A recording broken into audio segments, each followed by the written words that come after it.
don't need no wine and dine. I want something high class. Like spending my nights at home, romancing the podcast.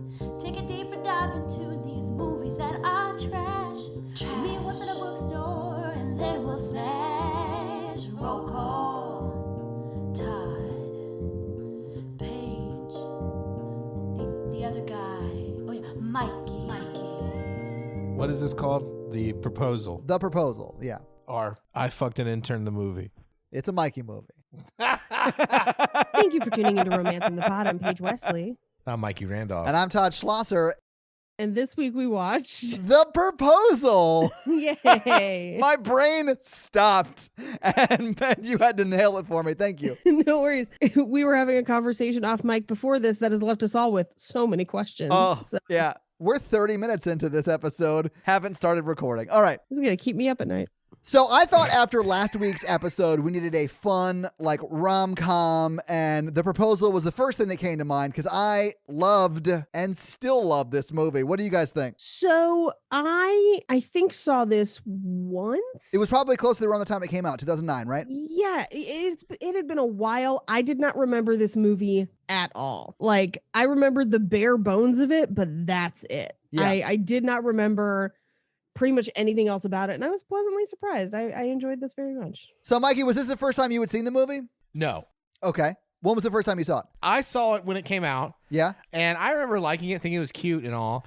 And then I watched it again, and I don't think it's cool for your boss to, like, Oh, it's not. force you to marry them. Oh, no. I mean, there are big problems in this movie that we will get into, Mikey.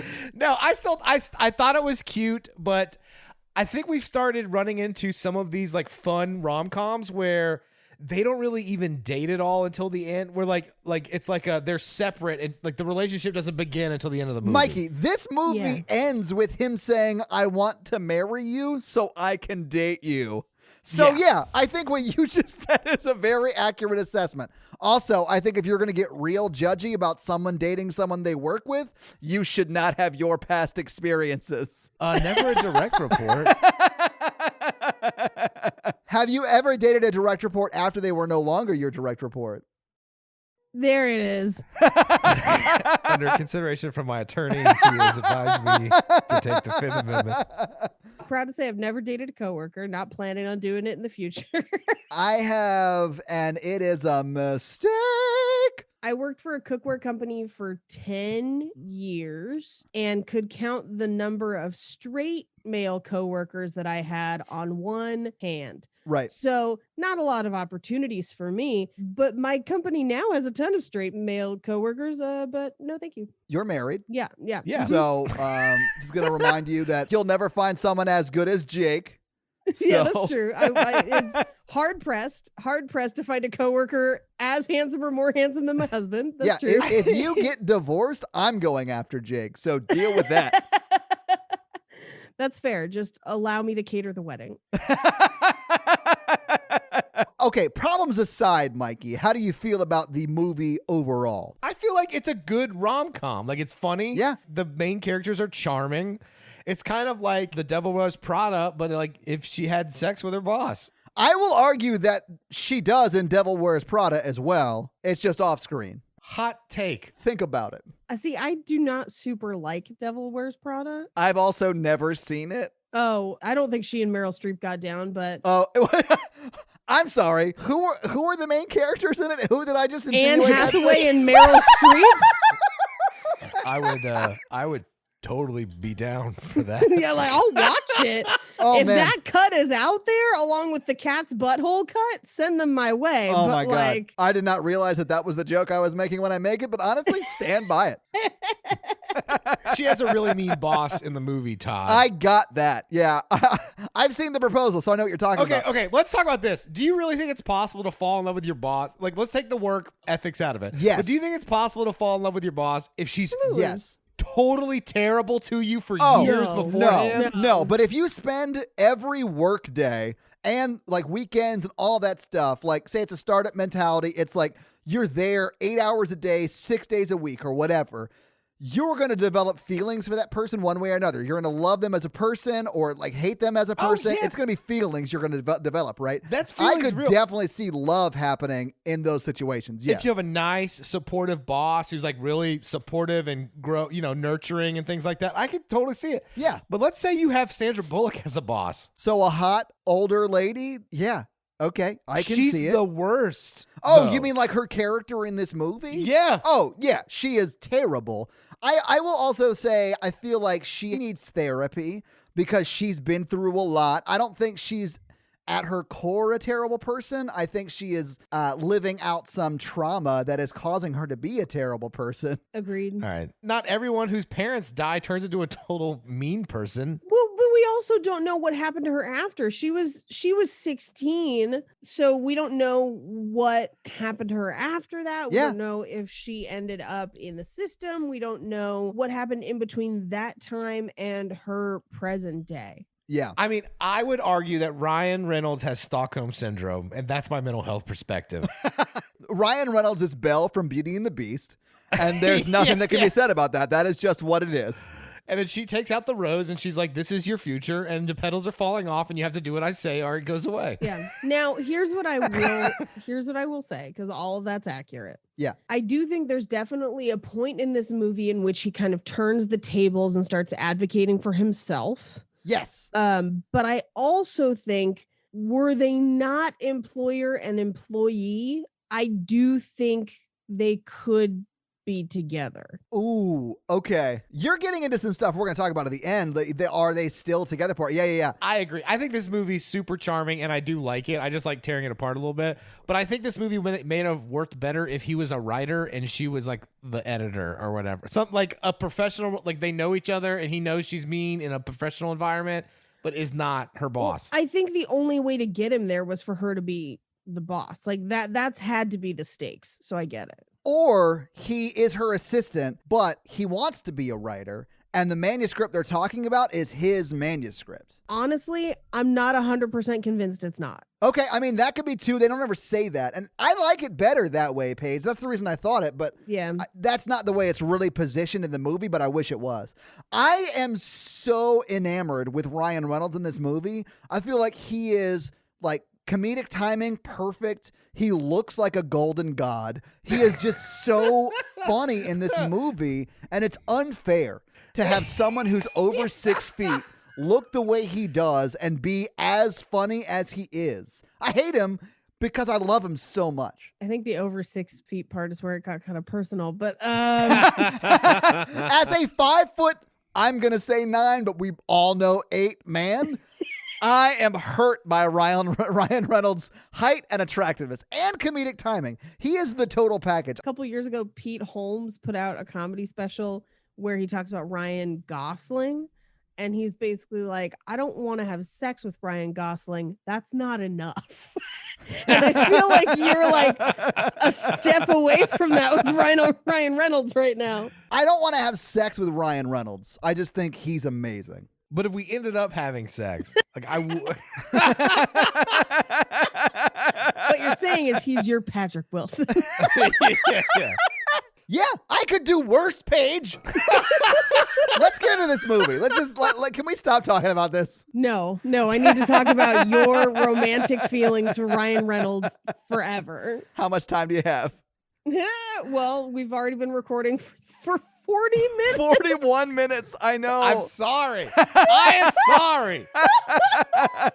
Things happened in my life this week that I needed to process. Talking to you two about my life is like having two devils on my shoulders. Welcome back to Pages and My new podcast, Intervention, where we talk to Mikey about how he can fix his life. There is definitely another podcast called Intervention. I like to think that I'm the angel on the other on the shoulder. I'm the angel until you bring up stuff that is so batshit insane that I have a litany of questions, and then Todd and I have to be good cop, bad cop, in which I am the bad cop. So, like, you put us in a weird position. Speaking of weird positions, let's talk about the power dynamics of this relationship. So we open on the forest for credits. Yes. Because we haven't even started the credits yet. We're 42 minutes into this recording. I knew this would happen because Todd was like, this is not going to take a long time. I blame Paige because you and I got on the call early. And then when Paige got on, we had been talking for like 10 minutes. And so we were already balls deep into what's going on in your life conversation. And then it snowballed Why did we even hit the record button? because I want that audio, Mikey. We're gonna need it for a court case later, definitely. A class action lawsuit is what it sounds like. We open on the forest and credits. The camera pulls back and we realize that it's a video of the forest that Sandra Bullock is watching as she rides a stationary bike while she reads a manuscript. And I just have in my notes as the credits are rolling, Malin Ackerman is in this. Oh, you don't like her? No, Malin Ackerman is terrible. You could cut her entire character out and we wouldn't miss her. But Sandra Bullock looks great in this movie. She's like doing a lot of cardio. She reads pretty slow for a book editor. Oh, Mikey, please. He's on a bike. Yeah. Anyway, so Ryan Reynolds wakes up and he's overslept. He's late. He races to the office. It kind of intercuts with her calmly getting ready. He gets to Starbucks. The barista already has his drinks ready, which is amazing. And she like calls him to the front of the line. That's who he should have ended up with. The barista calls him up and she gives him 2 drinks and he runs out of there. That's how the world is if you're Ryan Reynolds' level of attractive. Yes. Speaking as a man who is, I think, a Ryan Reynolds level of attraction. How often does this happen to you? I almost got through it, Paige, before I started laughing. I couldn't quite get through it. This is barely funny coming from a man wearing a female version of a poncho on his podcast. Just because I'm wearing one of Natalie's comfiest, I don't even know what you call this, but it's very comfortable. She calls it a janket. It's like a combination of a jacket, blanket. It's very comfortable. I don't mean to stunt on you guys, but one time I wore a low-cut shirt and got extra meat at Quiznos. So Oh, hell yeah. I'm living that Ryan Reynolds life. This is no joke. These Starbucks by my house, whenever I go in, they have my drinks ready for me. Yeah, I have the Starbucks app too, Todd. They call it the Ryan Reynolds experience. You're not special. Paige, sometimes I get my dinner just delivered to my door. You know, I don't know if you know, somebody brought lunch to me today. So his name is Post Mate. When I pull up to restaurants, a guy takes my keys and parks my car and runs back. Let's move on. But I do want to say that I am as handsome as Ryan Reynolds. At least that's what Natalie told me when she wanted me to stop talking about how handsome he was. Anyway, he races through New York traffic to the office, barely makes to the elevator. When he like slides into the elevator and like slams into the door and like hits the guys, and then they're like looking at him, he goes, "Everybody all right?" Yeah. I thought that shit was so funny. He's so good in this. He's very good in this. As he's doing all of this, Sandra Bullock is calling a writer, we find out, trying to get them to go on Oprah to promote a book, which you'd have to be outside your damn mind to not go on Oprah to like promote your book. Like, do you want to be a gazillionaire? Go on Oprah. But I think you find out that this author's like the J.D. Salinger equivalent of this movie. I don't care. Let me tell you some real tea. Cult Podcast ended up in Oprah Magazine online once, and it tripled our listenership overnight. If Oprah tells you to do something, you fucking do it. Yeah. You listen to Oprah. So she seems to convince him to do Oprah. Then we cut to upstairs where Ryan Reynolds gets out of the elevator, makes it into the office on time, but ends up running into the mail guy and spilling coffee all over himself. He is sort of a dick to that mail guy because he was the one not paying attention and running into the mail guy. Yeah. He trades shirts with another person in like the office pool, basically. Yeah. Literally, as he's adjusting his tie, Sandra Bullock arrives and people fucking scatter. They are terrified of her. They're instant messaging, "It's here." I love that because this is 2009. So this predates Slack. But if you work in an office today with Slack, that happens all the time where it's just like, boop, boop, and you get notes about like, did you see so-and-so's bangs? Like, That is a normal part of office culture. Yeah. Anyway, people are terrified of her. Yeah. And this is where we find out that Ryan Reynolds is her assistant and she's kind of running through the things that she has to do today. And at one point she just says, "Did you call the one with the ugly hands?"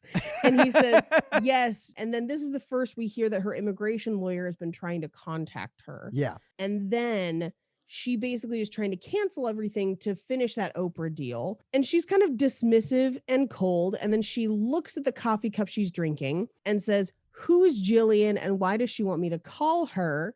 And he's like, "Oh, that was originally my cup because your coffee spilled." And she questions, she's like, "So you drink unsweetened cinnamon light soy lattes?" And we find out that basically he drinks the same thing as her just in case it spills. Yeah. So he's got 2 chances, basically, which is a bonkers thing to do. Right. And she seems annoyed by it. Yeah. I do love his answer to that. But I love it. It tastes like Christmas in a cup. Christmas in a cup. I thought that was very funny. It does sound really delicious. When he was describing it, I was like, "Ooh, cinnamon." But yeah, she does call it pathetic. You're right. Yep. So she tells him that they're headed to Bob's office, and he's like, "Why, Bob?" He instant messages the whole office. He asks her about the manuscript, and she kind of dismisses it. They walk to Bob's office, and they fire Bob because he couldn't get that one author to go on Oprah. Yeah, the one she just barely got to go on Oprah. Right. But what we reveal is that he didn't even really try. He was just like, "This author's never going to do it." So I didn't even call him to do it. Did you guys know that Bob is a palindrome? For Bob, because it's the same back and forth. Uh-huh. Yeah. Did you write that one? Did you write that joke, Mikey? Yeah, let me scratch that one off. Did you guys recognize Bob? Bob is Asif Manvi. Yes. I love Asif Manvi. Well, mainly from his stuff on The Daily Show way back in the day. But he's done a bunch of great stuff. He's very, very funny.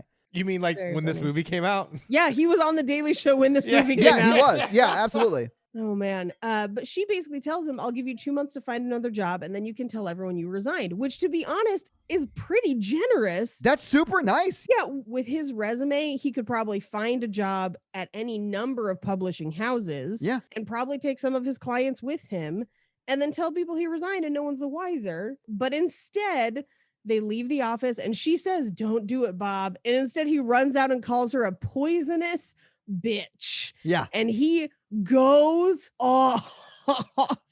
Yeah. He tears her a new one and then she turns around and just calmly removes his soul from his body. Like, it's just She is great. instant shutdown. It's so great. I kind of love her. Even though she's evil, I'm just like, I aspire to be as evil.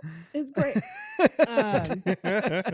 Because of, COVID and the distance between us, I've only seen your roasts on YouTube. I fully know you are capable of destroying someone's soul like this, Paige. Yeah, usually it's when I ask her for advice. That's just me giving you good advice. Yeah. When I'm roasting you, you'll know it. Is this it? No. Mm-mm. So she tells Ryan Reynolds that they're going to have to work through the weekend. And he's like, "But it was my grandma's 90th birthday. I wanted to go home for it."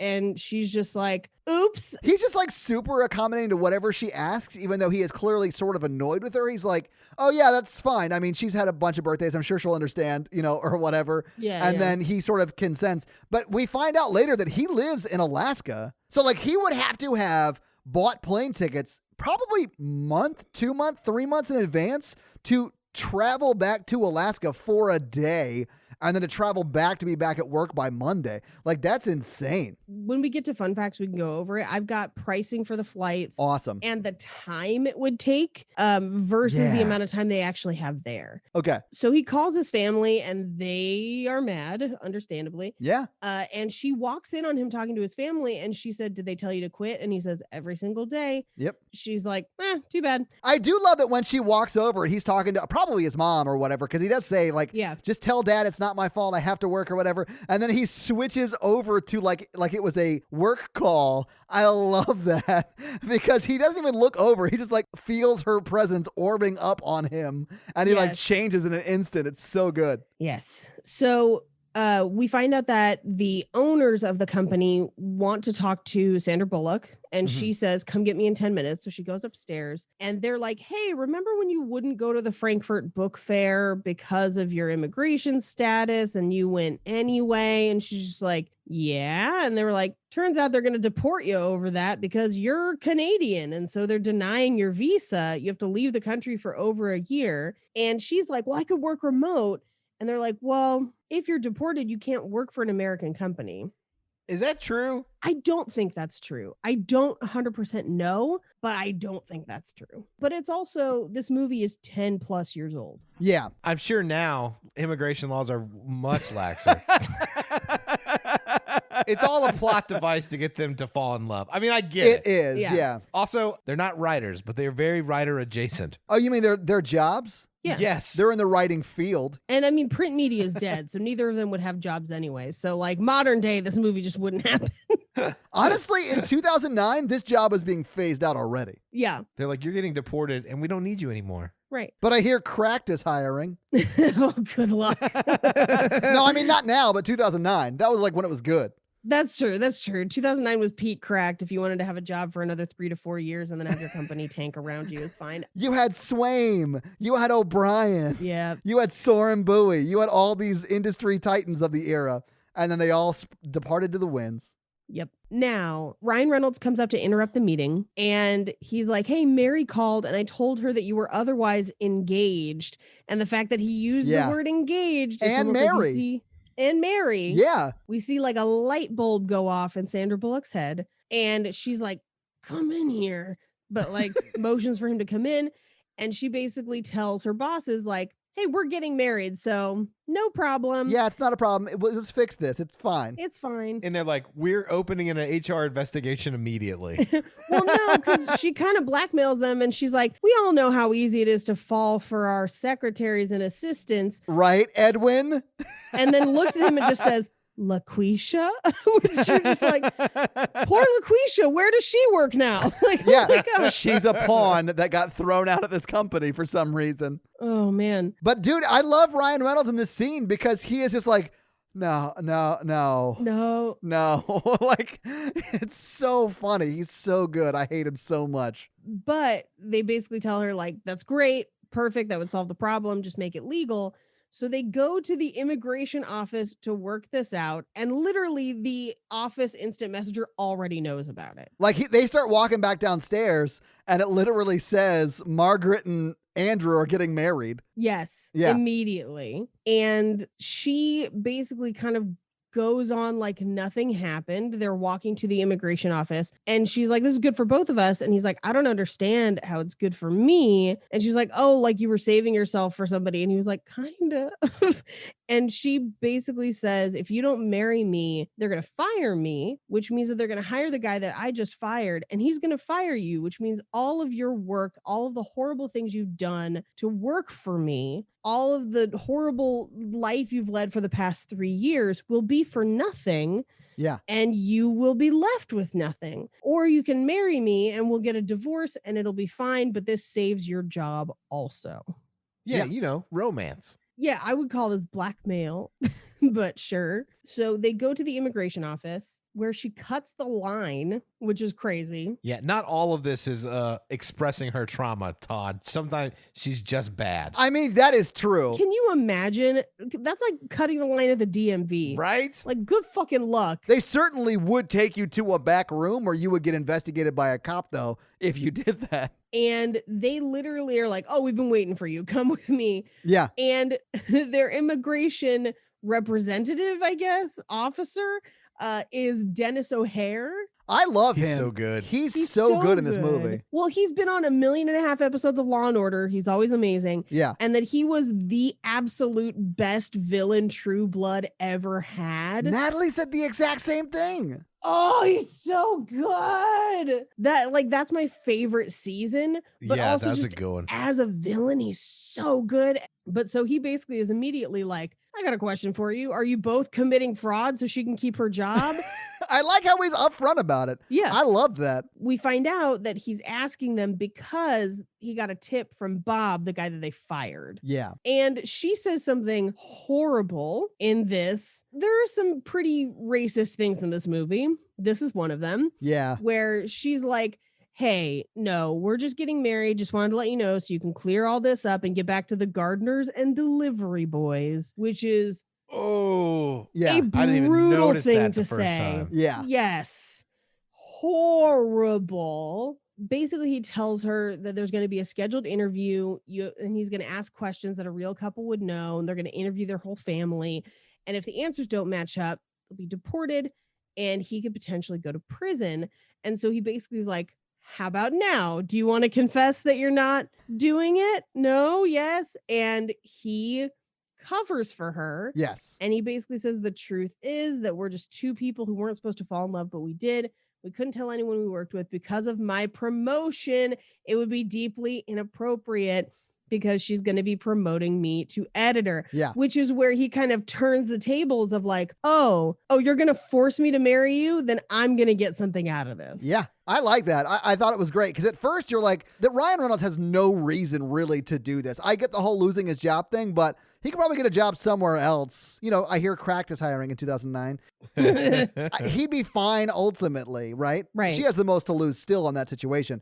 Here, he has stuff to gain. So, like, it makes more sense to me that she puts him through everything she puts him through. And then he Right. puts up with it. And so they ask about her family, and she says, well, her parents and siblings are dead. His family, they're alive, and he basically says that we're going to tell them about the engagement this weekend for his grandma's 90th birthday Yeah. at Andrew's parents' house, which he reveals is in Sitka, Alaska. Yeah. So he basically says, I'll see you guys Monday for the interview, and the answers better match up. They leave the immigration office, and she basically says, okay, so here's what's going to happen. We're going to go up there, pretend. And then she starts giving him notes of like, got to fly first class, use the air miles. I want the vegan meal. Why aren't you taking notes? And he basically is like, hey, I need you to formally agree to that promotion and politely ask me to marry you Yeah. because I'm looking at a fine in jail time. And if you don't do it, I'll just quit because that's my only other option. And promote him now, not in 2 Yeah. years, right? And she's just like, no, I'm not going to do all that. He's like, all right, cool, have fun in Canada, Yeah. and starts walking Bye. away. Yeah. Enjoy the poutine. Listen, that is the one thing I would enjoy. Poutine is So amazing. good. Oh, So good. guys, So we just got a good. P.O. So box. delicious. Send us poutine. It does not keep, but it's so good. So do we want to talk about the reality of the flights to Alaska at this point? Can I guess, Paige? Yes. Okay, so a flight from here to LA is like 4.5 hours. Uh-huh. And that's probably about half of the time it would be. I'm going to say 10 hours from New York City to Alaska. 12 hours. Oh my God, that's insane. Yeah. That is a long ass flight. So probably about $1,000. 12 hours with 2 stops. Okay. If you wanted to fly coach, it would be about $1,000 Yeah. each way. Well, what's first class? Because they fly first class. Sorry, its coach was like $800 some odd dollars each way. So almost, like on the high end. Man. First class would have been closer to $1,500 each way because you can Oof. only go first class so far Yeah. because you can't go first class on the little puddle jumpers. That's just Right. She's mega rich because doesn't she live like Oh on like yeah. Central Park West, she says. Yeah. I have numbers on that too. I have numbers on where she lives, her shoes, her bags, her clothes. I have notes on all of it. Nice. And we can cover it all at the end or we can cover it all now. It's up to you guys. Let's cover it all at the end when we normally cover shit like that. But I will say, Natalie was like, ooh, that's this in this bag. That's a Louis Vuitton suitcase. Those are Christian Louboutin shoes. That's Like, I noticed the Louboutins and I was just like, oh, that bitch is climbing down a ladder in $800 shoes. Well, and you notice them in this scene too because she bends over. Yeah. You see those bloody bloody shoes. Yeah, shoes. absolutely. So they end up on the plane and she is reviewing the questions and he knows all the answers about her, but she knows nothing about him. And this is where Right. he kind of asks her about her tattoo. And because he knows that she's supposed to have it removed, but then she chose not to. Yeah. One of the questions is whose place did they stay at, where she reveals that she lives at Central Park West. So they arrive at the airport where his family is all there to meet them, and he introduces them to her, and they're very, very nice, and she's Yeah. kind of cold. And this is where Bettie White says, do you prefer Margaret or Satan's mistress? Because we've heard both. And she said, I'm just kidding. And I'm like, she's not. She's Bettie not White kidding. does not say she's just kidding. The mother, who was also in Happiest Season, I can't remember her Yes. name, but she's great. But yeah, she's the one that says she's just kidding. And then Sandra Bullock is all like, oh, okay. So they all pile into a car to head to the dock. But to do that, they have to drive through town, where literally every single store is named after his family. Yeah. His family owns basically the whole town. They arrive at the dock, and this is where we find out that they've canceled their hotel reservation because they want them to stay at the house, which we will find out is massive. Yeah, it's like a mansion. Yeah, it's huge. And he makes her carry her own luggage. He accidentally throws it into the water. She can't swim, so she's worried about getting on the boat. But I love that she says, I can't swim. And he says, yeah, hence the boat. like Yeah. the only way to get there. And she has to climb down a ladder in 6.5-inch stiletto Louboutins. Would you not just take them off? You would totally take them off. Yeah, like why would you? I mean, I get you're doing it for the movie. Like I understand that. You would just take them off. I do love that when she's climbing down, he sexually assaults his boss for the first time. Yeah, he puts a hand on her ass. Yeah. He's just supporting her or whatever, but probably not the most appropriate thing to do. Yep. But anyway, so she gets down the ladder, and then as she's carrying her luggage and stuff, one of them falls into the water, this Louis Vuitton bag. It's a carry-all or a keep-it-all bag. Yeah. But it falls in the water, and then Ryan Reynolds go, ooh, 5-second rule. Yeah. And they grab it and pull it back out. God, I love that. He's so good in this movie. Have I said that? Yeah. She's lucky it floated, is all I'm going to say. Yeah. I'm sure Yeah. that bag's super expensive. I have numbers on it. I did find her exact luggage, yes. Oh, I love it. It's not as nice as the Joe versus Volcano luggage. That's true. That's true. But it did float. So, like, maybe it is. They pile into like a little speedboat and head towards the house. And as they're coming up on it, she just says, why did you tell me you were poor? And he says, I didn't tell you I was poor. And she's like, why didn't you tell me you were rich? And he says, I'm not. My parents are rich. And then she goes, that's some shit rich people say. It is. And I was like, that's 100% shit rich people would say. Yeah. Like, who's she to talk? She lives at Central Park. Well, yeah, but she's never said I'm not rich. She's wearing Louboutins on a dock. She's clearly rich. Well, yeah, that's the difference between old money and new money. That's true. That is true. So as they approach the house, there's like a welcoming party. They're all excited to meet her. And essentially, she and Ryan Reynolds are like, okay, we've got to stop fighting. Yeah. Good luck. Because we have to convince these people that we're getting married. We can't blow it. Yeah. And he's like, oh, I can totally be the doting boyfriend. You just have to stop snacking on children while they dream. Which is such a crazy thing to say, but I love it. Yeah. I loved it too. That was great. And she's kind of cold to everybody. She's not used to having to be this outgoing and not be ordering people around, I think. Yeah. And his dad's kind of not super happy she's there either. So he and his dad kind of leave and go to another room, and they have a conversation where he's like, you show up with somebody you hated to introduce to your mom. I didn't figure you for somebody who slept to the middle. Yeah. Which is like, oof. Yeah, dude, Craig T. Nelson is harsh in this. Yeah. Maybe he's kind of right on the money. I mean, he's Yeah. not incorrect. He's just very rude about it. So to spite his dad, he basically tells him, like, she's not my meal ticket, she's my fiance. So he blows it. Like, he was going to be careful about. He throws it in his face, Paige. Yeah. Meanwhile, as he's doing that, Oscar Nunez from The Office is playing Ramon, who has 50 million jobs in this movie. If you had to describe his role in this movie, it is that he has every cameo. Oh, I was going to say, if you had to describe his role in this movie, it's Hank Azaria's role in Birdcage. Holy shit, I love Birdcage so much. Is that a rom-com? I'm not going to argue against you. We're going to have to do Birdcage at some point because I love had an Birdcage. experience the first time I watched that movie. Oscar Nunez as Ramon forces her to eat fish. She ends up spitting it out. God, that's what I would do. I just don't like fish. And it is largely a texture thing, like she says. I don't like it. I also don't like other people's fingers in my mouth. So like both counts. I like it. Well, okay, it depends on the person. I don't like a stranger's fingers in my mouth. Let me put it You that know way. what? I like finger foods. Mikey, I know what I'm doing the first time I see you after this quarantine. Sticking a finger in his mouth? Yes. I'm going to fish hook you so hard, bro. He's already vaccinated. You can do it now. No, that's not how it works. I don't have my rabies vaccination.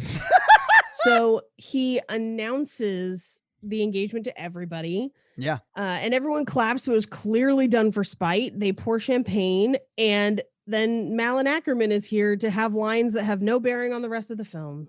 Do you think they cut her part, her side story or whatever? I wish they'd cut it completely. I honestly don't think they did, although I do think that she was brought there by his parents to convince him to marry her and stay in Alaska. Yeah. So she is there all weekend to watch her ex-boyfriend, who she was with all through college, she says, fall in love and decide to marry someone else. But also we find out later that she ended it. Yeah. Which to me, at the point that we find out that she ended it and she was just like, yeah, New York is his dream. So good for you guys. I was like, why is she here? Yeah. She's here for me to be like, I'd marry a woman like that. I'd move to Alaska and marry a kindergarten teacher or whatever. Malin Ackerman is a crush of mine. Oh. Yeah, I don't get it. Yeah, you can have her, Mikey. Yeah, have fun.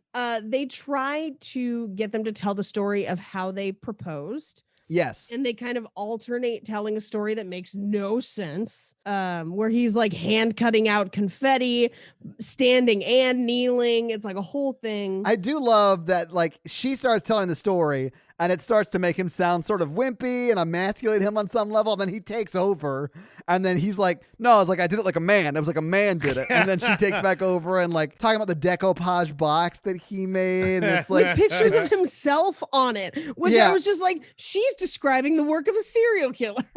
I mean, under normal circumstances, yes, if you are as handsome as Ryan Reynolds, the gift you give your fiance is yourself. His mirrors to put by the bed. Yeah. So she can watch you take her to Pound Town, Paige.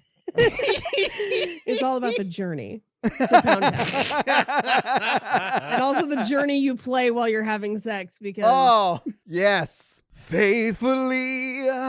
Oh my God. Now I'm just going to be singing Journey in my head the whole time. And I hate you for it, Paige. Someday Ryan Reynolds will find you. Break those chains that bind you. One night he'll be behind you. Why you love him in romantic movies. Oh my God. My Zoom just came up with a thing where it's like, are you playing music? That's how good we are, Paige. That's how good we are. We got a DCMA strike on Zoom. Yeah, like 2 more strikes, we disconnect your call.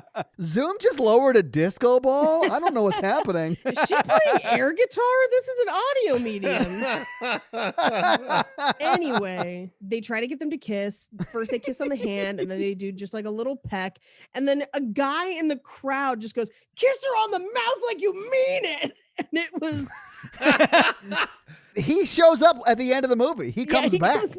That's me and Todd at parties where we're like not emotionally invested in anything. And I was like, kiss her real good. Yeah. Because you don't want it to be like your cousin who says that. Oh, I thought you meant the cousin you kiss. Yeah, you don't want it to be. Yeah, that's right. See, that's the thing. Malin Ackerman's been his cousin the whole time. It's Alaska. There's a phrase about Alaska because it's like 1 woman to every 10 men in Alaska. They have their run of the litter, man. They can have whatever they want. Basically, what it says is the odds are good, but the goods are odd. This is the thing. I have known many people from Alaska, and they have said that to me. That's gonna be my new pickup line at a bar when we get bars again. And you're the goods, Mikey.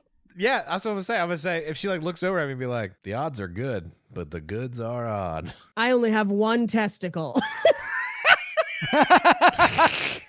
This episode is a shit show. This is a shit show. Yeah, and I have to edit it before Thursday, you asshats. Oh, fuck. I forgot about that. I'm sorry. Anyway, so they kiss, and there's this like... Hang on, Paige. I am so sorry. Have you seen the Separate Ways music video? No. I like how Todd's like, get on track. Wait, Paige. This is my fault. I'll own this. Todd, in the future, blame yourself. but it is fucking bonkers. Okay, go watch the Separate Ways music video and just know they were like, we got to do a music video. And they're like, what the fuck is a music video? I don't know. Let's go to the dock. We have 30 minutes to shoot one. Go. That is the music video. It's insane. So they kiss and something seems different. Like things have maybe changed. Yeah. But not completely. So they get hugs from grandma. The whole family is happy. They show them up to this gorgeous bedroom. And she kind of asks, like, oh, where's Andrew going to stay? And she's like, with you, stupid. You're engaged. Like, what's wrong you're with you? like 42 years old. Listen, I think that that's awesome. Speaking as someone who has to stay in another bedroom when I go visit Natalie's family, like. But also, isn't it nice to stretch out sometimes? Like my husband are married and sometimes we still sleep in separate beds when we get to my parents' house because like I get all the blankets. Okay, I think that speaks to something deeper in your relationship. I prefer to sleep next to Natalie. Yeah, the security of your relationship. Listen, I'm super secure. I know, just that's what I'm also talking know that I about. like blankets. Yeah, and then whose PJs is he gonna wear if she sleeps in a different room? Are you insinuating that I wear Natalie's PJs, Mikey? You are right now. She's the big spoon. She's the eighth layer. He has to put her on to sleep. She called you her baby babushka because you're like the things that go. What are the Russian dolls, Mikey. You know the word babushka, but not the word Russian doll. So they're going to be in the same bedroom and sleep together. Yes. Although Ryan Reynolds is going to sleep on the floor. Right. An adorable dog runs in. It's this just fluffy, white, so fluffy, I want to die. And they've named it Kevin. Yeah, which is a weird name. Like, we got to talk about Kevin, right? Like, Sandra Bullock is like, what is it? What is it? It's a dog, you idiot. You know what a dog is. Yeah, she had to get 101 of them to make her coat.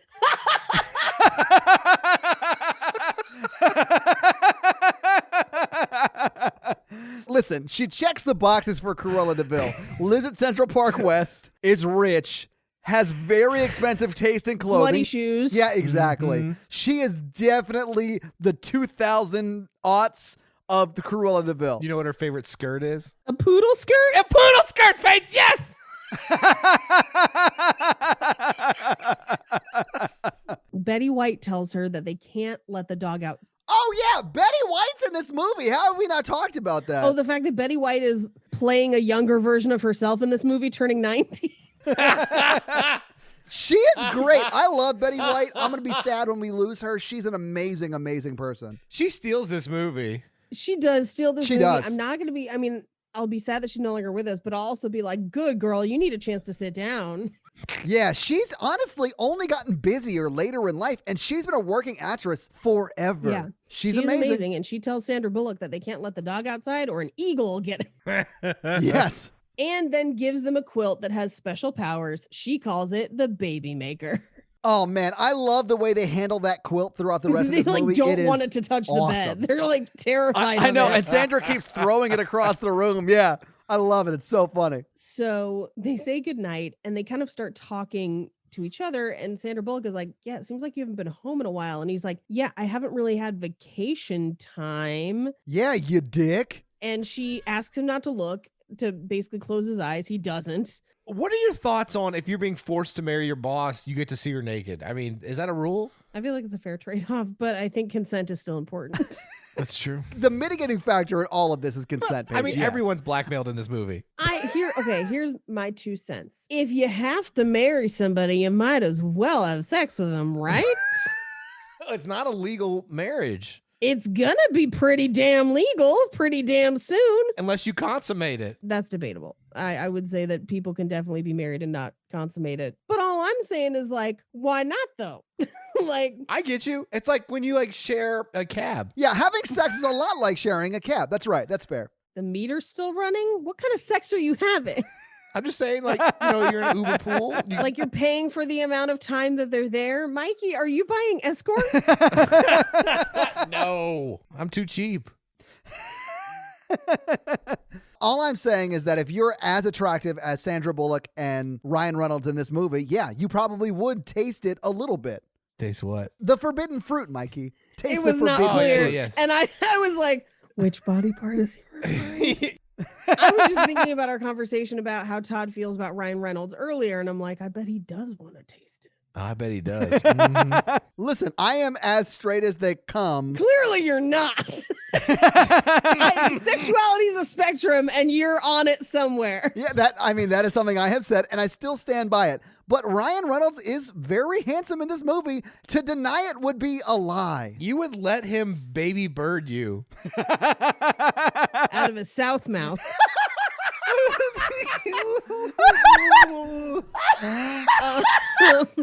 All of this to say, this movie needed about 3 more sex scenes than it has, which is 0. I agree. Yeah, sure. But consent is important. But Paige, at this point, when she's coming out of the bathroom the first time and she's like asking him if his eyes are closed, she is wearing what I think is very like sensible, like not sexy, not revealing jammies. It's silky, but that's the only thing I would call sexy about it. They just look like pajamas to me. Yeah, they look like pajamas. Like these are like 4th year of marriage pajamas. Yeah, sure. If you guys wear pajamas and if that's what you do in your life, fine. That's just preventing access. If you want to hide your beautiful naked form. If you don't want to just close all the blinds in your house so you can walk around naked at all times, then I mean, I don't get it. And it's unnatural, but you do you. Paige, I will have you know that we don't have blinds anywhere in my new house. We will eventually, but we don't have them yet. I was walking around naked this morning. Good for you. Claim your territory. But would you wear pajamas at your in-laws? I mean, sure. But Okay. here's the thing. The door's closed. Nobody's there. They gave them the baby maker. If they walk in and she's naked, just be like, what'd you expect? Yeah, I'm making babies. This how make baby do. This is how make baby Fucking leave do. me alone. Anyway, so he kind of criticizes her pajama choice and she's like, well, I thought I was going to be in a hotel alone. Yeah. He closes the curtains because they're in Alaska and so it's sunny like almost all day and all night. During the summer, at least. Yeah. They wake up the next morning, the phone rings. He kind of sleeps through it, but he knows that it's in her purse in the side pocket. Yeah. She grabs the phone. She goes outside to take the call. Kevin, the dog, follows her outside. And Eagle snatches the dog Which is so funny. Yes, like picks it up and flies away with it. and goes to carry it off and then drops him. So she catches the dog. Well, the eagle only drops him after Sandra Bullock throws her phone Right. at it. So it drops him. She picks up the phone and picks up the dog, and she's trying to run back to the house holding her phone up. And the eagle swoops down and takes her phone. Yeah. And she was in the middle of a phone call with the guy who doesn't want to do Oprah because he's foolish. So Yes. meanwhile, Ryan Reynolds' mom and grandma are watching from the window and they're like, oh, she's playing with the dog. They're finally like bonding, even though that's not at all what's happening. Yeah. Well, because what she's actually doing, she's offering the dog to the eagle. In exchange for the phone. Yeah. Yeah. This is classic rom-com hijinks. Dog murder. The dog is safe. It's fine. Ryan Reynolds comes out and he's like, we'll order another phone. It's fine. But today you're going out with mom and the girls and they have a big surprise for you. And you're going to give me a nice big hug so it doesn't look like we're fighting. And he ends up patting her butt. And she just says, I will cut your balls. So they're doing great. Yeah, they're definitely falling in love, right, Paige? So much. If the baby maker had been around them, there'd be like so many babies, like the most babies. So he goes to talk to his dad, who's playing golf and literally just like driving balls into the water. And we find out that they're eco balls that dissolve, which is kind of Okay, because like my whole thing was like, how expensive is this? Well, they're rich as shit, man. They don't care about money. They are like the Alaskan Kennedys. I mean, yeah, Todd is right. They are like the Alaskan Kennedys in that his father definitely murdered Marilyn Monroe. Yeah. Drug overdose. Winky blinky. Actually, there's a really interesting theory that her doctors accidentally overdosed her and then hid it and covered it up, which I think is a really interesting I theory. believe it. Anyway, his dad is basically like, hey, I owe you an apology. I wasn't nice to you yesterday. I'm trying to be better about it. But I've been going over my retirement plans. And basically, he and Ryan Reynolds get into an argument of Ryan Reynolds being like, I'm not moving back here to take over the business. I have my own life. And him being like, you're my only child. You have responsibilities here. Yeah, you're my only heir, more or less. Yeah. You have to take over this empire and be rich as shit the rest of your life. I don't want your life. This is the I don't want your life moment. Yes. And it comes down to him being like, my life in New York makes me happy. And his dad basically says, well, if that makes you happy, I've got nothing to say to you, which is fair because he is clearly unhappy. like his dad's being a dick, but also the fact that he's like, I'm happy in New York. I'm like, you're not. You do not have a work-life balance. I think he likes what he's doing, but he doesn't want to do the job he's in forever. He wants to be an editor, which is why he's doing what he's doing with her. Right. So all of the girls are out in the town for their big surprise, and they're at a male review. Yeah. And oh my God, it's Oscar Nunez playing Ramon. And they basically say he's the only exotic dancer on the island, but they're happy lucky to have him. Yeah. I love it so much. It's so terrible. Here's what I love. He commits so hard. He sells every second of it. It is a tour de force performance.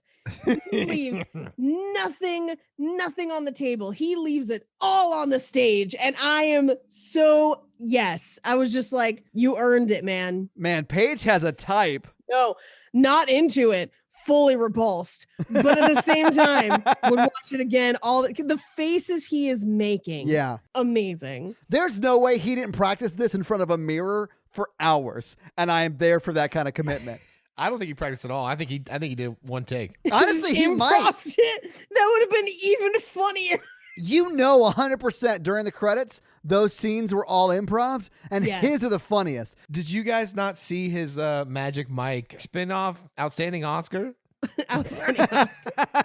I would watch Outstanding Oscar after this. Yeah. So he finishes grinding on Sandra Bullock. Oh my God, it's so funny. Yeah, he's so good. So she goes outside to get some air. Malin Ackerman comes out to say things that are not going to necessarily have any bearing on the film. I do love that they have this conversation because we get a little bit more information that Ryan Reynolds and Malin Ackerman dated in high school and all through college. So it could be 5 to 8 years they dated.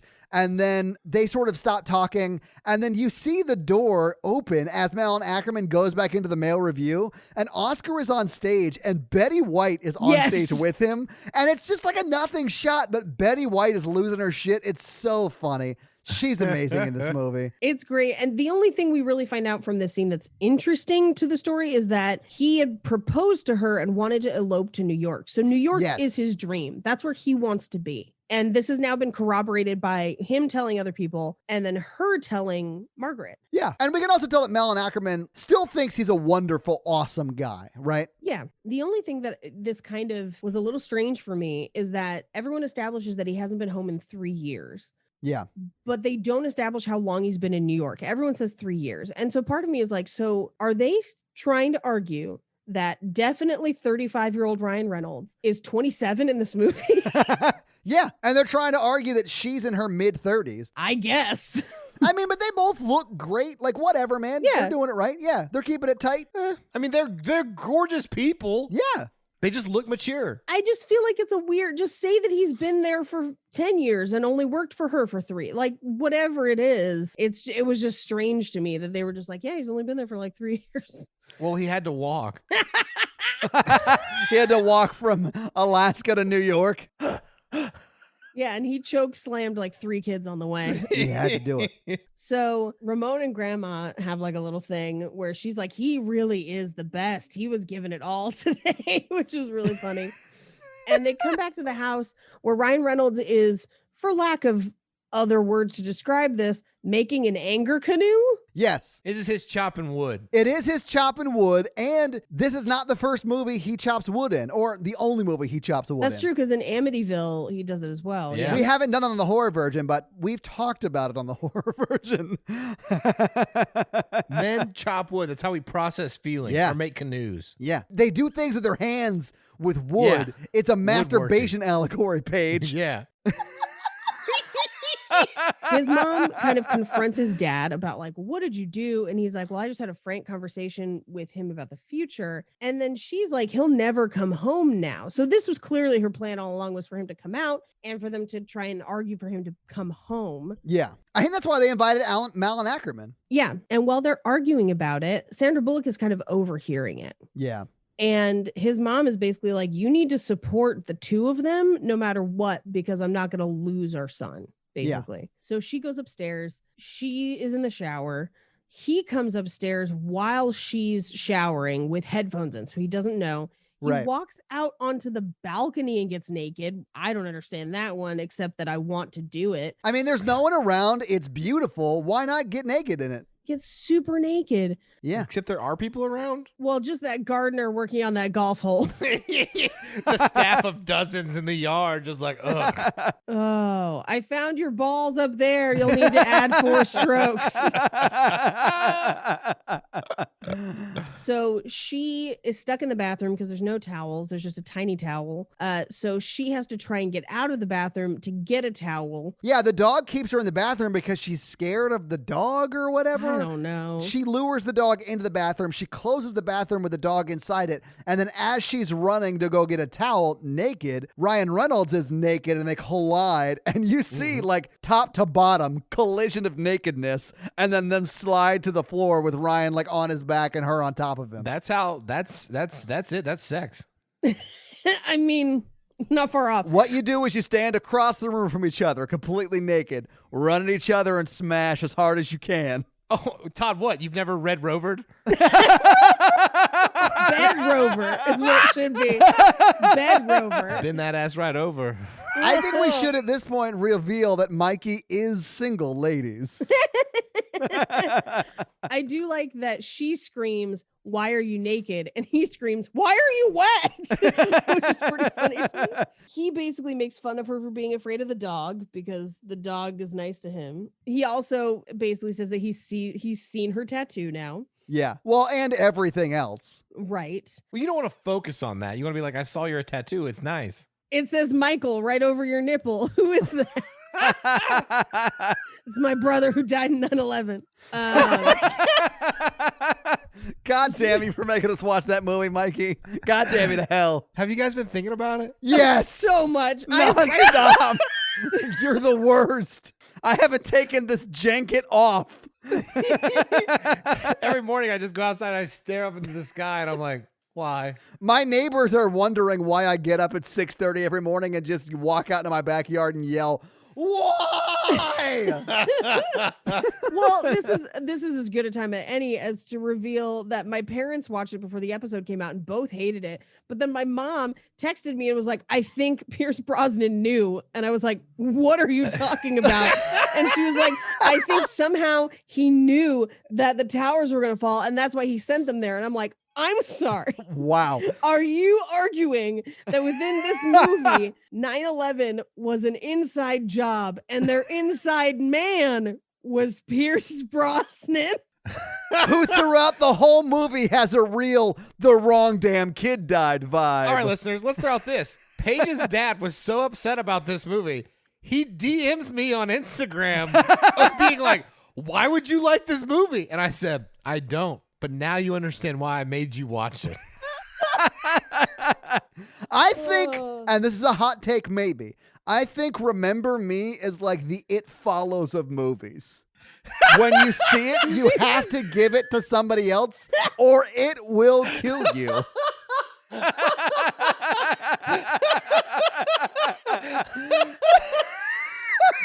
It's like the Ring. God. So we cut to them in bed where she's in bed. He's on the floor. Yeah. She basically is like, what's the deal with you and your dad? And he does not want to talk about it. He shuts it down immediately. Yeah. He's like, that is off limits. She does something that I actually think is really nice. And something I think that this movie does well is demonstrating them getting to know each other, even though they've known each other for years. Where she just basically is like, well, if you're not going to talk about it, here are all the things that I'm embarrassed to tell people, basically, of like, here's everything.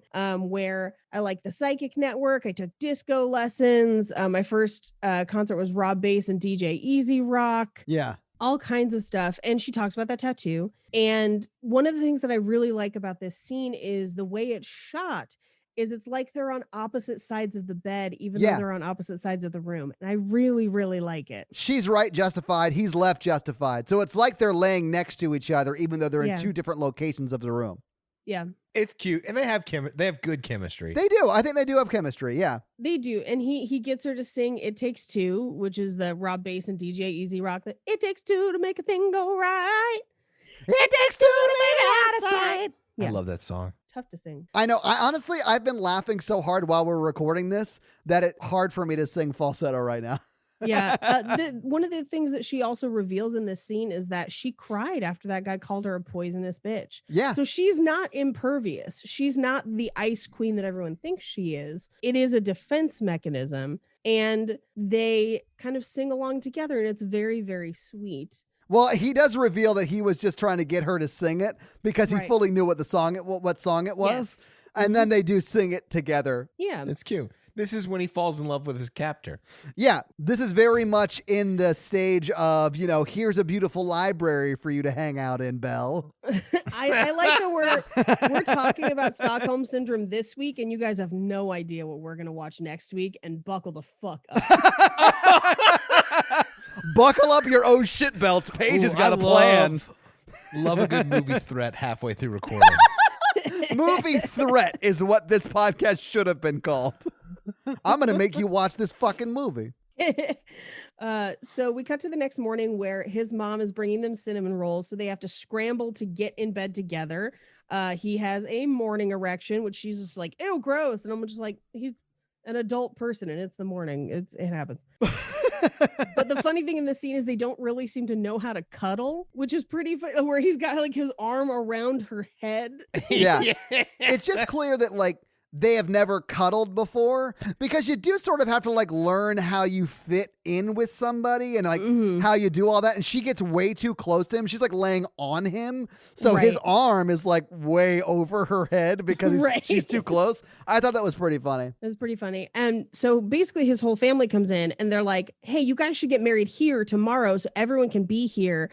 And so grandma can be here before she dies. This is insane, right? Oh, yes. This is bonkers. This is when the movie goes full-on romantic comedy bonkers. Because even if they were really in love, that's also really bonkers to just be like, let's get married tomorrow. I think that if they were really in love, it would have been a definite no. I think the fact that it is a sham is why they say yes. I think it depends. So I feel like if you were really engaged and not newly engaged, like had been engaged for a while, are planning your wedding, I think depending on what your wedding plans are would dictate whether or not this would appeal to you. Oh, yeah. I mean, that's fair. The reason I say that is because if she was super in love with Ryan Reynolds, super jazzed to marry him, she is such a type A person. She has everything planned for the wedding already. That's fair. There's no way she's not going to do that. Ryan Reynolds probably would be fine with it because he's more of like a go with the flow kind of guy. But there's no way she would if this was like her dream wedding. Maybe, but she is an orphan. She is an orphan and she is old. Oh, God. No, here's what I will say. I was not a dream wedding person. I ended up having what I would say is probably one of my favorite weddings I've ever been to, and I had a great time. No regrets. Yeah, everyone who's been there has said it was amazing, and we are so glad we got an invite. Nice. Yeah, it must have been nice. I didn't get to land at LAX and go down the PCB. You would have had to go down the PCH or up the PCH anyway. But so yeah, for me, I had considered eloping a couple times just because the stress of planning the wedding was not appealing to me. And in her shoes, I might have taken the out and been like, yeah, let's get married tomorrow. Why not? You know? I mean, if I had no family yeah, and I was in love with someone, I would probably be like that. I probably would too, honestly. How much would it cost to rent 5 tuxes at once for you to fit into? The entire wedding budget was spent on wardrobe. I'm going to need a small, medium, large, extra large, and extra, extra large tux for me. I'm just picturing Joey in that episode of Friends. Like, I put on all your clothes. That's just if it's a spring wedding. That's just if it's a spring wedding, because then you have to account for the parkas. So, I mean, and what we do see of this wedding later, it's a beautiful wedding. Like, It is. I think it would be a stretch to think that they could pull that off in a day. But like, if you had planned to be there for a couple weeks, we know that it's a long flight. They don't get to see them often. This makes sense to me. Like, we at one point considered having a wedding in California and a wedding in Texas and ended up choosing not to do that. But like, it's not crazy, except that they're not really a couple. That's the crazy part. Yeah. So they kind of soft agree to do it because grandma's like, I could die at any time. I love Bettie White. And she plays the I'm dying card so many times to amazing effect in this. Yes. And they basically, the family goes out and they freak out for a second, or Ryan Reynolds freaks out and he's like, if they find out it's a sham, they're going to be crushed. It'll kill my grandma. Yeah. He's like, Yeah. So she basically is like, they're not going to find out. It's going to be okay. And she's like consoling him, like rubbing his shoulders and like hugging onto him and stuff. Yeah. And then they're like, oh, wait, we're not together. Yeah. What are you talking about? So she decides to go get some air and rides a bike through the woods, kind of like we saw in the beginning of the movie. Clearly, it's something that relaxes her. Yeah. She rides through nature, but just says, I hate nature. I just wanted some air, which is really funny. Well, she's riding off-road on a very like road like built bike. Right. That's got like a basket on the front. She's wearing flats. She's not prepared for this. No, not at all. And she stops when she hears some chanting around a fire. And it turns out that it's grandma appropriating indigenous cultures. Okay. I am glad we're here because I talked about this movie at work today and people brought up this scene a bunch and I was like, this scene I think is a little offensive. Yeah, I was pretty offended by it. Yeah. Before Paige said that, I was going to say, this scene reminds me a lot of my mother because my mom does stuff like this. And also loves Little John. Well, Bettie White's not the one singing Little John. And I have a question about this because Bettie White's character is a descendant from whatever indigenous tribe, right? They talk a little bit about it and I don't know. I know Bettie White is not in real life. That's kind of the problem I have with it. Now, Yeah. So best case scenario, it's whitewashed.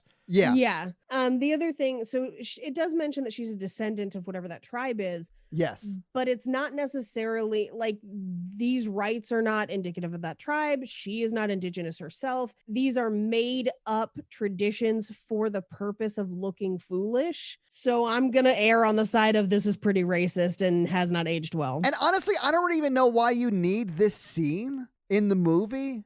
The purpose of this scene within this movie is to give her vulnerability, Okay. which she has not had a lot of in this movie, except for the night before when she kind of bears her soul to him. And I think this serves to kind of further break down that wall of her getting to be her and not being the hard exterior that we've come to expect from her. Right. But I think there were many other ways to do it. And this is not Agreed. a great way to do it. Like it does great on the boat when she has like the panic attack on the boat later on. Yeah. But I think they could have had her and the grandmother go for a walk together and been vulnerable, like an emotionally vulnerable conversation. Yeah. Well, or, here's the thing, just take the indigenous element out of it. The grandma's been on that island forever. There's a bunch of old ladies on that island. They're all friends. Maybe it's a family tradition that they have that's foolish.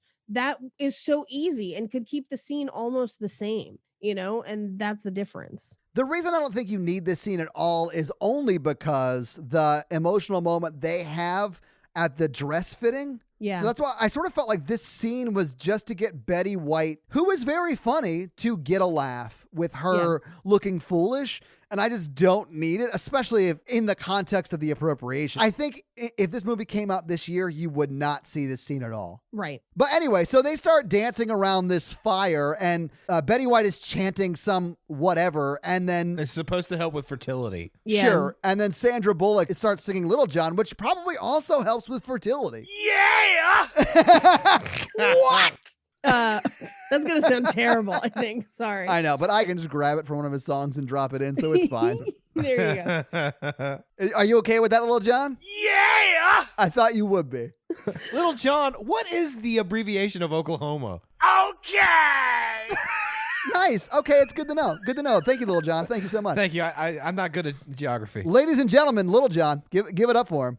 Now get the fuck out of here. What? Ryan Reynolds stumbles upon them in the woods for no good reason. He had no reason to be there. It's kind of weird and convenient. I think he just went to go find her. I don't know, though. Yeah, I mean, probably. they had a I don't weird know. moment. He was going to find her. Whatever. So he basically says, hey, your phone arrived at the general store. Let's go pick it up. Yeah. So they go to the general store where Ramon also works. I do think at some point we're going to have to talk about whether Ramon is an indentured servant to their family. I was leaning more towards Christmas Angel. I was thinking that this island is actually the island of Dr. Monroe and Ramon is cloned. Oh my God. It's multiplicity, but we're watching a different story inside that universe. The Marlon Brando's back there like, Ramon 40. Go, you will be the male dancer. Okay, at the end of the movie, if they revealed that Ramon was a set of triplets, I would be on board for that. That would be amazing. Hilarious. Yeah. Well, I had a Ramon joke pitch for later in the movie that I will let you know that I was kind of mad that they didn't do it. Okay. That would have made me piss myself laughing. But revealing that Ramon is triplets would have been hilarious as well. Thank you. So she has 37 messages and she's like, I need to get to a computer because apparently she didn't bring a laptop. No, she didn't. Honestly, 2009, she should have had a laptop. Yeah. Yeah. Well, and she goes to the internet cafe and it is dial-up. Yeah. And it's dime-based dial-up. Oh, God. But this is where Ryan Reynolds sees Malin Ackerman and he goes to talk to her. We don't get to hear that conversation, but she looks over and she looks like she's like, oh, I wonder what they're talking about. Like she is nervous about him falling for her again. Which never pays off. It doesn't. No. Right. It was like they cut scenes. Yeah, you could cut her out of this movie completely. Yeah. So as they're leaving the internet cafe, his mom and grandmother steal her. They basically take her to go try on his grandmother's wedding dress, which very loose in the boobs. I love that. She's like, I'm already a little bit chesty myself. And I was knocked up when I wore this. Yeah. And then they go for an Easter egg hunt for Sandra Bullock's boobs. Yeah, for 5 whole minutes, which is weird. Yeah. That's all I would need. But, but then they're tailoring the dress. And as they're kind of pinning it into place, his mom is like, hey, maybe we could come down your way for the holidays. And Sandra Bullock's like, or maybe we could come to you. And she just says, I would like that very much, and starts crying. She starts losing it, which is so touching and so sad. I fully cry in this scene in 2 minutes. I cried a couple places in this movie. Yeah. But they also give her a necklace that has been in the family for 150 years that we do not see her give back. Just heads up. No, she's wearing it in the final scene, which I love, Paige. So this is where we kind of get the story about Bettie White's grandparents. He was Russian and her mother was indigenous. Yeah. And they stayed together because she was tough. So she's kind of like, I see that same spirit in you. So I'm just going to bypass my daughter or daughter-in-law, because we don't know which grandma she is necessarily. Yeah. And give this to you. But in this scene, essentially, Sandra Bullock is getting the family that she doesn't have and hasn't had for a long time. And she gets to the boat that's waiting to take her back to the house with Ryan Reynolds in it. Yeah. And she just hops into the driver's seat and drives away. And she drives like a boat out of hell. Yeah, a boat out of hell indeed. She basically is like, I forgot what it was like to have a family. Yeah. She starts to feel bad for what she's doing. Yeah. Which is appropriate. How did her family die? They don't say, but I think murder-suicide. I think she killed him for that sweet insurance money to get that Central Park. All we know is they both died at 16. So I was thinking car accident or something. Yeah, I thought it was something like that too, where they both died at the same time. Like airplane, car accident, those kind of things. A tragically type thing. Like they both worked on the 88th floor of the World Trade Center. No, they're from Canada. So they obviously went off together from the Niagara Falls in a barrel and didn't make it. I was going to say they work in the tower that people shoot in Toronto to make it look like New York. And anyway, so he basically grabs the wheel and turns the boat and she falls out and has to swim to the buoy, but she can't swim. Yeah. So he pulls her back into the boat and he basically has to hug her to keep her warm. They come back to the house and his dad is like, I want to talk to both of you, but your mother can never hear any of this. He takes them to the barn and Dennis O'Hare is back. Yeah. Immigration officer is there. And he's basically like, okay, it's time to come clean. And his dad is like, this is fake. Yeah, his dad immediately is on the side of the immigration officer. Right. Well, then he also negotiated like a thing with them, didn't they? Yeah, he negotiated a deal with the immigration officer on behalf of Andrew, Ryan Reynolds' character. Yeah. Right. Yeah. And Ryan Reynolds, he's basically like, take the deal. And he just says, no, do you want a statement? I'll see you at the wedding. Basically, like, I'm marrying her. Fuck y'all. They finally get alone, and she just basically says, are you sure about this? And he says, not really. And she says, I'm really appreciative. And he says, well, you do the same for me. And here's the thing, I don't think she would. Me either. I don't think she would either. I don't think so. And her face shows that too, because she's like, But grandma comes in and doesn't allow them to spend the night before their wedding together. Which is a pretty common thing, right? Yeah, that's pretty normal. She actually says, we're going to have to give the baby maker, referring to the blanket, a rest tonight. A rest tonight. And he has it with him on the couch with Kevin the dog, and then a fur that looks a lot like Kevin the dog. Which was really interesting. We cut to the wedding the next day, and I actually really like her dress. It's a very specific look, but I dig it. It's a very 1920s look, which is the era that wedding dress is from. Right. So I get it. I don't love the wedding dress, but I think it's very what they were going for. Right. Grandma walks her down the aisle, which is very sweet. And then Ramon is also the officiant. And then we get a cutaway to Gertrude, who's Malin Ackerman's character, where she looks sad, and then we cut away from it. It never pays off. Sandra Bullock interrupts the wedding, and it basically confesses and basically says, like, once I, like, it's not easy to ruin someone's life once you find out how wonderful they are and how wonderful all of you are. So she's basically like, I can't do this to him. It's not fair. And she tells the immigration dude that he has to give her a ride to the airport, which is very funny. As she's leaving, she's like, you're taking me to the airport. Yep. The family is freaking out. Yeah, as you would. Ryan Reynolds chases her upstairs, but she and her stuff are already gone. And the dress, the bouquet, and his manuscript are on the bed. Yeah. And the note basically says, you were right. This book is special. I'll make sure we buy this before I leave, basically. Yeah. And then Malin Ackerman comes in and starts talking about nothing that really matters. It's just a chance for Ryan Reynolds to have the aha moment that he really does love another woman than Malin Ackerman. I almost said Alan Mackerman.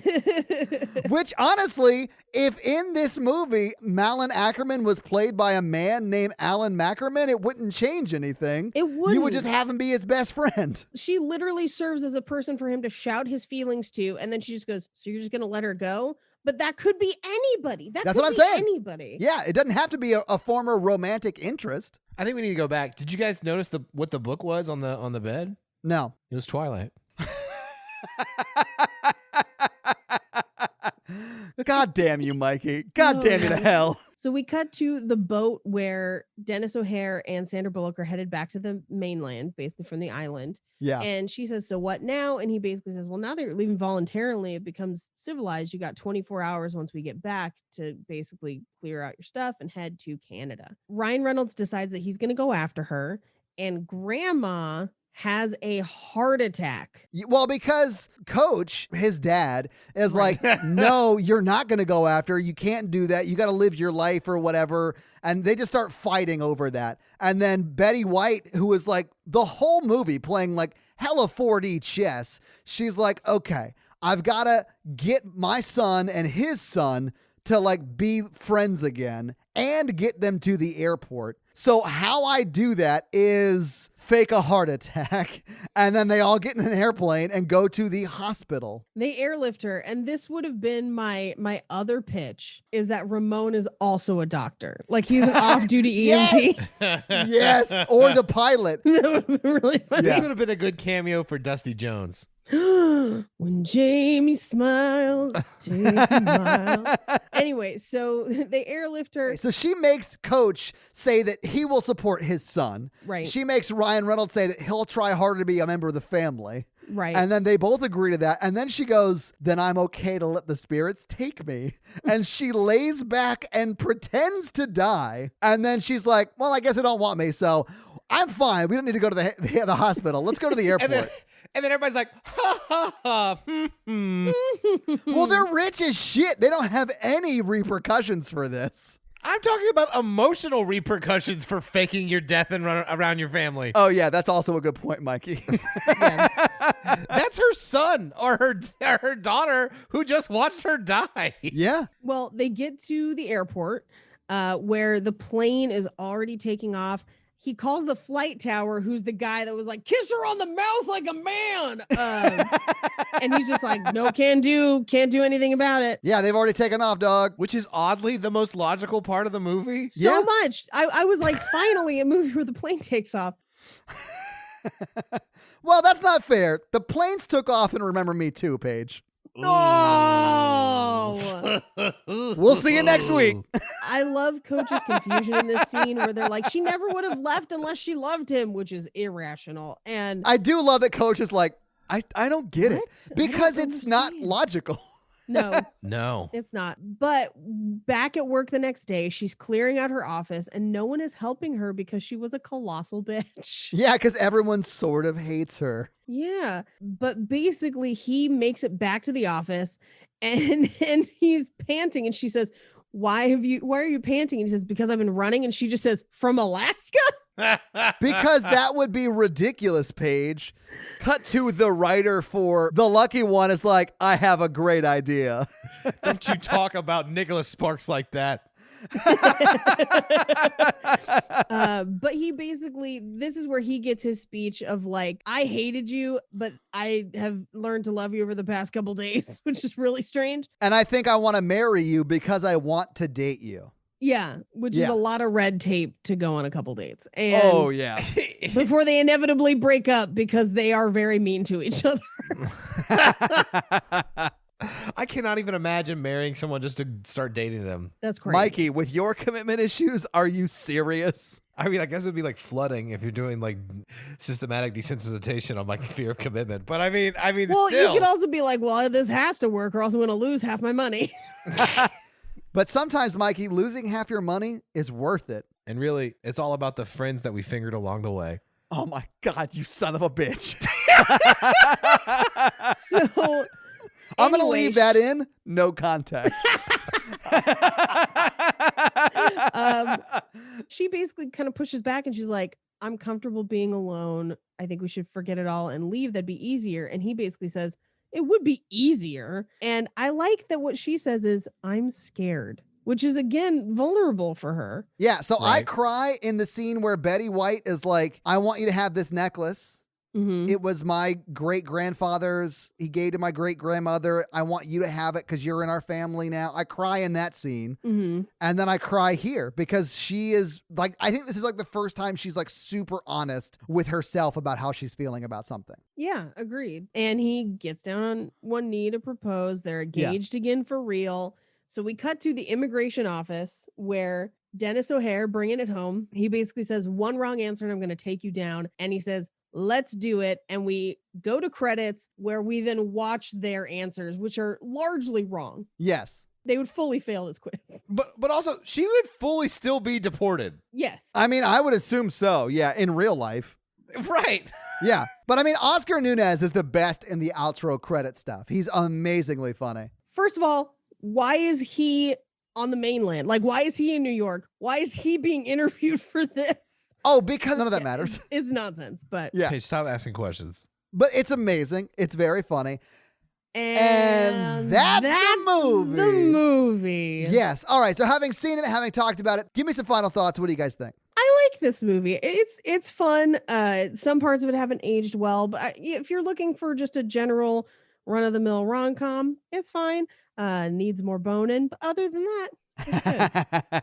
I fully agree. I think you could cut the dancing around a fire scene, add a few sex scenes, and it's a perfect movie. Maybe not perfect, but I'm not it's gonna go good. perfect, but it's fun. Yeah. Yeah. I put it on the same level of like classic rom-com formula. It's like How to Lose a Guy in 10 Days style. Yes, Yeah. very classic because there's a weird situation they're forced into. They're mean to each other most of the movie, and then for some reason at the end of it, they're in love. That is the Yeah. formula, right? Yeah. And it's fun. And it works. It's fun. Yeah. So, Paige, do you have some fun facts for us? I do. And it's a lot of money and Ooh. numbers fun facts this week.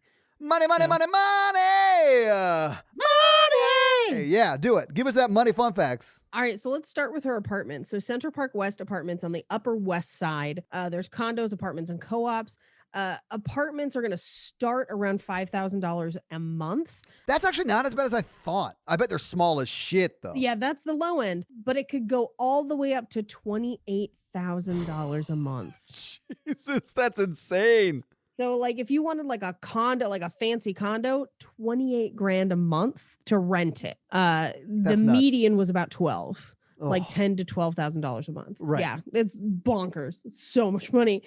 Also buy at that point. Yeah. Anyway, so her Christian Louboutin pumps start at $700 and could go anywhere from $700 to about $1,200. Got them bloody shoes. Her rolling luggage, so the rolly bag, is $3,000. That's a Louis Vuitton rolling Louis Vuitton suitcase. rolling Yes. suitcase is $3,000. I'm a huge Louis Vuitton fan myself. The duffel bag that they throw in the water is $1,600. And they just throw it in the ocean. They just throw it in the water, but that's not the craziest because she is also throughout this movie carrying a Birkin bag. Yeah, that's what Natalie lost her mind about. Yeah. Yeah, those start at $12,000 on the low end. What? And can get up to $200,000 on the custom end. What? Yes. The basic materials to make a Birkin with no customization cost $800 before manufacturing even starts. So like before people even work on it and they are all made by hand, you're at $1,000 just in materials. That is awesome. Nuts. Yeah. Why? It's one of those, like Cardi B has like 6 of them and stuff, but it's one of those things that like, it does nothing for me. Yeah. But for some people, they really care about it. I don't know. Ryan Reynolds' salary could be anywhere from $40,000 to $80,000. But I would say he's in New York at a successful publisher. He's probably 80 and up. He could actually probably be making more than that, but I would say he's probably making at least 80. But 80 in New York is not a lot. Nothing. It's nothing. The population of Sitka, Alaska is 8,500 people. That's actually bigger than I thought it would be because it seems to just be their family on this island. They have an airport because that's when I was looking at flights. You could fly into Sitka. Oh. So wherever they live is further inland from that. Somewhere. Yeah. Okay. It's probably outland because they take a boat there. Yeah. I don't think outland is the right terminology, but you know I what I don't mean. think No, so. I don't. They live in space. I can't empathize with them then. Anyway, those are our fun facts. Well, thank you, Paige, for those amazing, amazing fun facts. Do you guys want to talk some box office? Yes. Yeah, let's do box office. Nice. All right. So what do you think the production budget for The Proposal was? Came out in 2009, guys. So keep that in mind. I'm going to say purely based on cost of people in it, this is Yes. at least 30 mil. Okay. 41. Ooh, Mikey, so close again at $40 million.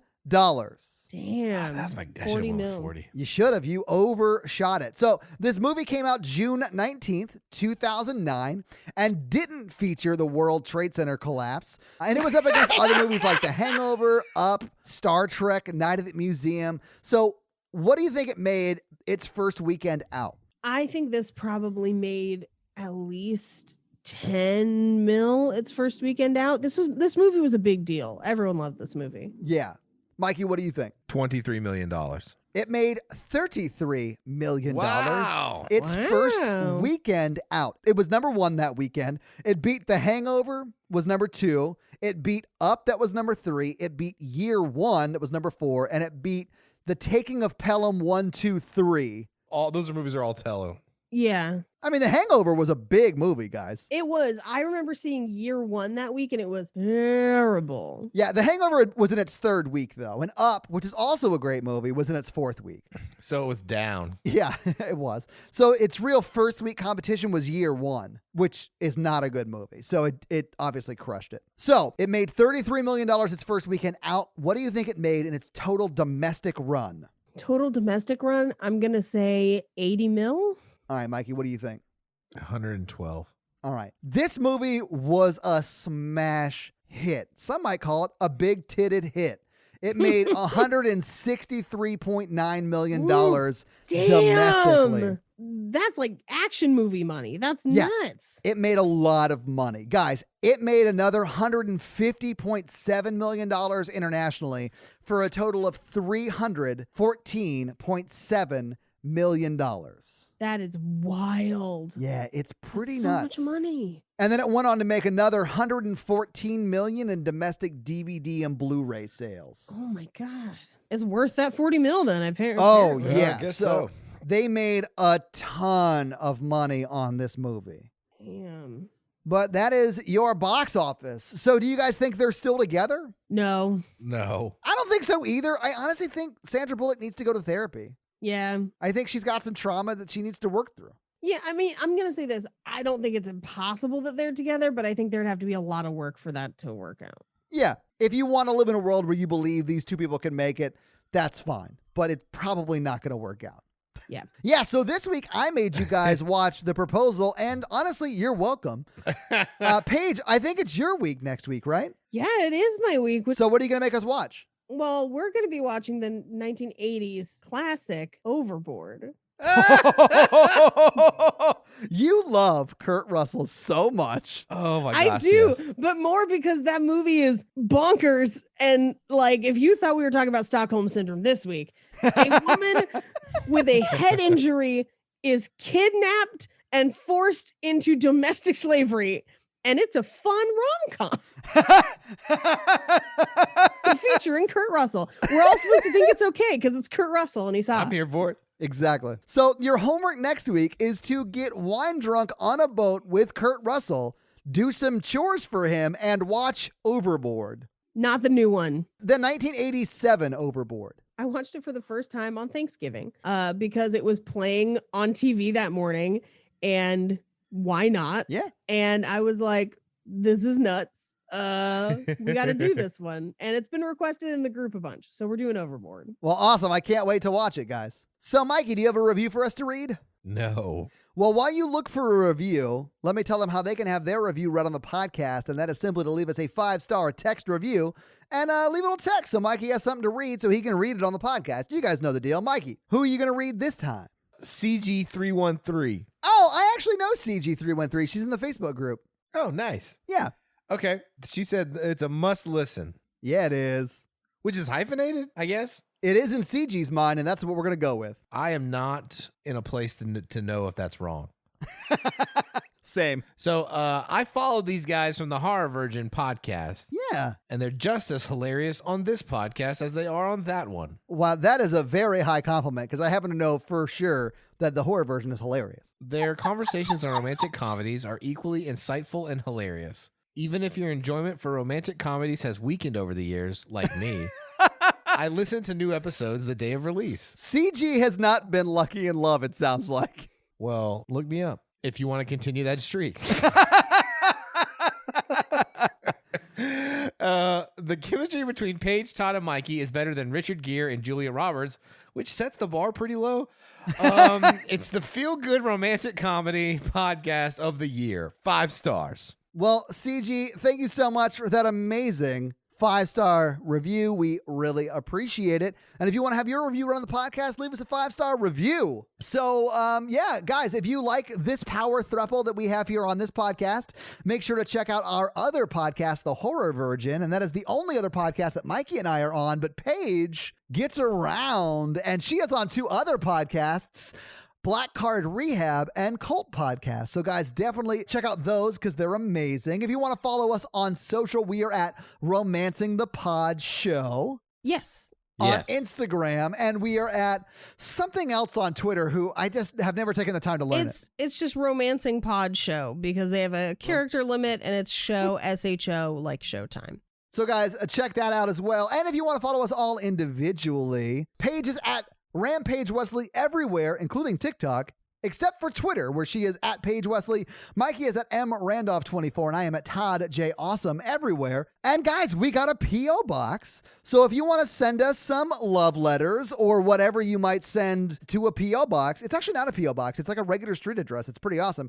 It's 6688 Nolensville Road, number 108-34, Brentwood, Tennessee 37027. So send us some stuff. Yeah. That's going to be it for us, you guys, this week. I'm Paige. Mikey. And I am Todd. Toodle pip. Laters, babies! You're my life now. God damn, when you said 9/11 last week, God, that fucking lost my shit. Bye. Yeah. La, la, la, la.